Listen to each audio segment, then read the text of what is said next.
Assalamu alaikum. This is Ikra Beg here, your same tutor. Welcome to my YouTube channel Ikra Beg's Biology. Today we are concerned about 10th biology, and according to Punjab Textbook Board we were discussing its syllabus. Now we are on chapter number 10, that is gaseous exchange, गैसों का तबादला. आज जो हमारा topic है that is lungs. फेफड़े बढ़ने हमने अभी तक हमने गैसियस एक्सचेंज ह्यूमंस में शुरू की हुई थी. हमने देखा कि नेजल कैविटी से लेके लंग्स तक क्या चलता है सारा प्रोसीजर. ठीक है, तो जब different alveoli, number of alveoli जब इकट्ठे हो जाते हैं तो दे कॉन्स्टिट्यूट आर लंग. ठीक है, तो ये आपकी राइट साइड पे भी एल्वियोलाई इकट्ठे होकर लंग बनाते हैं और लेफ्ट साइड पे भी एल्वियोलाई इकट्ठे होकर लंग्स बना देते हैं. अब असल में इनकी लोकेशन क्या है, ये कहाँ मौजूद है? They are present in the thoracic cavity. ठीक है, अगर थोरेसिक की बात करें तो ये चेस्ट के लिए यूज होने वाला साइंटिफिक वर्ड है, मतलब छाती वाले हिस्से को की बात की जा रही है. आप जो है ना, आपकी जो चेस्ट कैविटी है, this is the second largest cavity. ये आपकी बॉडी की दूसरी बड़ी हाली जगह है. ठीक है, तो बिगेस्ट आपकी जो कैविटी है वो आपका एब्डोमेन है, मतलब पेट. ठीक है, अब जो है आपकी चेस्ट वॉल, उसके अंदर क्या क्या प्रेजेंट होता है? उसके अंदर दो चीजें प्रेजेंट हैं, that are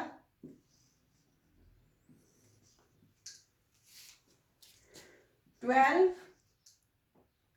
pairs of ribs, मतलब 12 जोड़े आपकी पसलियों के हैं. ठीक है, और रिब मसल्स हैं, मतलब 24 पसलियां हैं उसके अंदर और रिब मसल्स हैं. जो रिब मसल्स है ना, इनके नीचे एक थिक मस्क्यूलर स्ट्रक्चर होता है,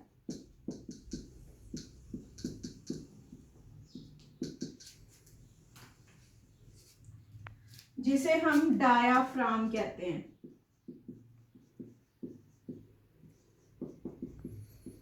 इसके अंदर जो जी है दैट इज साइलेंट. ठीक है, थिक मस्कुलर स्ट्रक्चर है जिसको हम क्या कह रहे हैं? डायाफ्राम. यही वो स्ट्रक्चर है जो इनहेलेशन और एक्सहेलेशन के दौरान अपनी जो शेप है उसको चेंज करता है और इतनी फ्लेक्सिबिलिटी प्रोवाइड करता है आपकी रिब्स को और आपके लंग्स को कि वो एयर को एक दफा अपने अंदर लेके आते हैं और अपना साइज बढ़ाते हैं और फिर स्क्वीज होते हैं एक्सहेल करके एयर को. ठीक है, अब जो लंग्स हैं वो आपके दो लंग्स हैं. ठीक है, उनको हम कहते हैं लेफ्ट एंड राइट लंग. जो आपका बाईं साइड का लंग है दैट इज स्लाइटली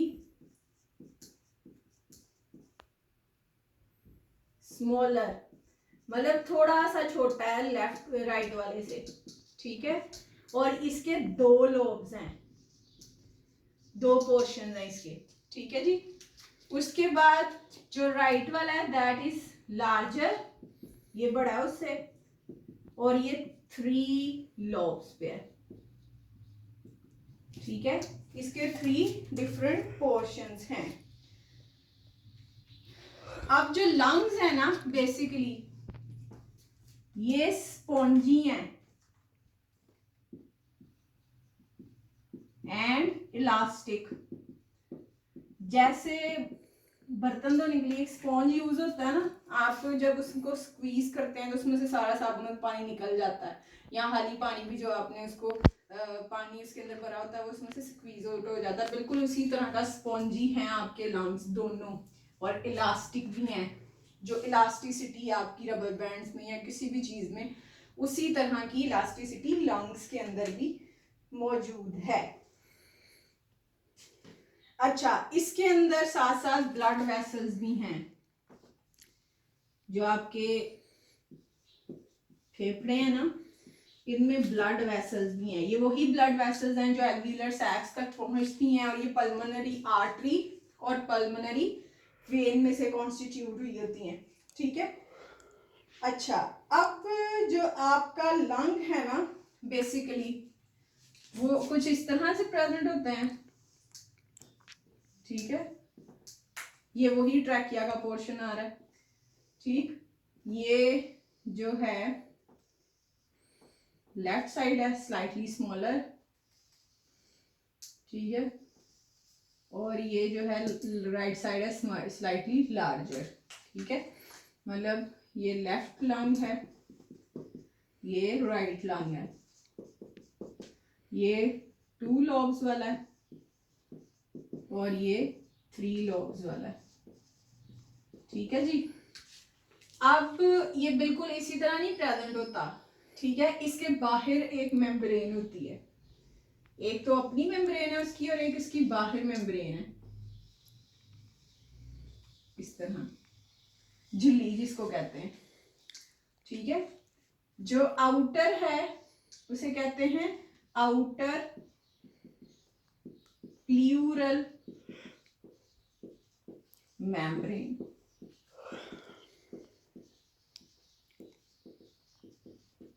जो इनर है उसे कहते हैं इनर प्लूरल मेम्ब्रेन। लफ्ज जो प्लूरा है ना, वो लंग्स के लिए इस्तेमाल होता है मेडिकल लैंग्वेज में। ठीक है, अब ये जो दोनों लेयर्स है ना, इनके दरमियान क्या है, फ्लूइड है। ठीक है, दोनों लेयर्स के दरमियान फ्लूइड है जो कि लुब्रिकेशन प्रोवाइड कर रहा है।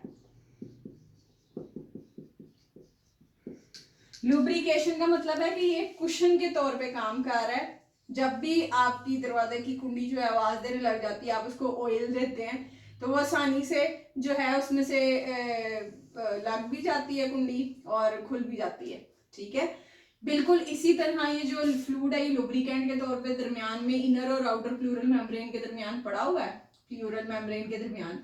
जब लंग्स एक्सपैंड करते हैं तो तब भी ये कुशन के तौर पे काम करते हैं कि ये ना हो कि आपस में दोनों लेयर्स रगड़ खा के तो आपका फेफड़ा ही फट जाए।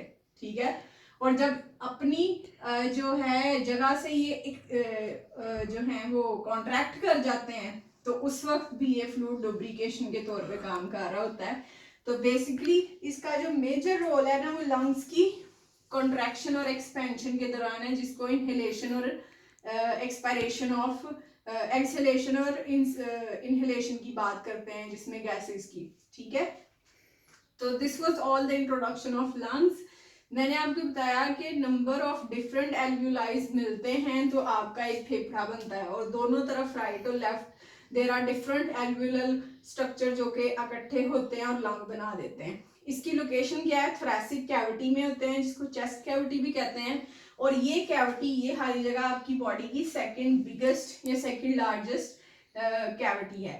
जो चेस्ट वॉल है उसके अंदर 12 रिब्स के पेयर मौजूद हैं, मतलब 24 पसलियां हैं और 7 रिब मसल्स मौजूद हैं।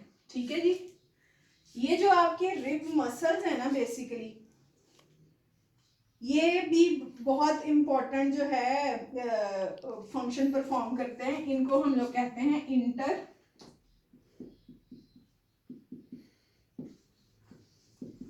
Coastal muscles. ये वो मसल्स हैं जो पसलियों के दरमियान प्रेजेंट है। पसली तो हड्डी है ना, उसके जॉइंट्स को भी तो मूव कराना है ना, तो यहाँ वहां पे जो है ये लिगामेंट्स वाले मसल्स होते हैं ताकि उनको आसानी से इनहेलेशन और एक्सहेलेशन के दरमियान मूव कराया जा सके। उन मसल्स को हम लोग इंटरकोस्टल मसल्स कहते हैं या रिब मसल्स कहते हैं। ये जो लंग है आपका, इसके नीचे थिक मस्कुलर स्ट्रक्चर होता है जिसे हम डायाफ्राम कहते हैं, और डायाफ्राम ही अपनी जो है मूवमेंट की वजह से एक्सहेलेशन और इनहेलेशन करवाता है। ठीक है, उसके बाद लंग्स की बात करें तो स्पॉन्जी और इलास्टिक इन नेचर होते हैं। इनके अंदर number of blood vessels present होती हैं, लेफ्ट और राइट साइड दोनों भी प्रेजेंट होते हैं। लेफ्ट वाला थोड़ा छोटा होता है, 2 लॉब्स वाला होता है, राइट वाला थोड़ा बड़ा होता है और 3 लॉब्स वाला होता है। मैंने आपको बताया कि ये डबल लेयर्स होता है, डबल लेयर्ड होता है। इनर वाला जो होता है इसे इनर प्लूरल मेम्ब्रेन कहते हैं और आउटर मेम्ब्रेन को आउटर प्लूरल मेम्ब्रेन कहते हैं। इन दोनों मेम्ब्रेन्स के दरमियान फ्लूइड प्रेजेंट होता है जो लुब्रिकेंट का काम कर रहा होता है, जो friction with in the layers उसको कम कर रहा होता है और एक्सहेलेशन और इनहेलेशन में हेल्प आउट करता है। This was all about your today's lecture. Thank you so much. Allah ताला के आपको अपने हिफ्ज़-ओ-ईमान में रखे और मेरे चैनल को सब्सक्राइब करें और वीडियोस को लाइक करें और काइंडली शेयर करें। Thank you so much.